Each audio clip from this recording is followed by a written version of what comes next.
একটা মিথিলা গাড়ি নীলফামারী থেকে ডোমারের দিকে আসতেছিল, আর হলো 10 টাকার একটা ট্রাক, বালুভর্তি ট্রাক, সেটা নীলফামারীর দিকে যাচ্ছিল।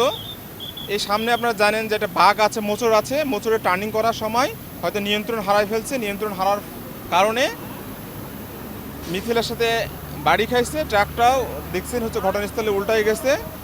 আর এখন আমরা আরও বালির নিচে কেউ চাপা পড়ছে কিনা আমরা দেখতেছি। আমরা দেখে আমরা বিস্তারিত আমরা পরে আপনাদেরকে আবার বিস্তারিত জানাইতে পারবো। এখন পর্যন্ত আমরা জানতে পেরেছি যে 2 জন মারা গেছে, ঘটনাস্থলে 1 জন মারা গেছে, হাসপাতালে নিয়ে আরেকজন মারা গেছে, 2 জন মারা গেছে। এটা আমরা এখন পর্যন্ত পেয়েছি। আর কোনো হতাহত আর কে হয়েছে কি না হয়েছে এটা আমরা দেখতেছি, বালির নিচে কেউ আছে কিনা।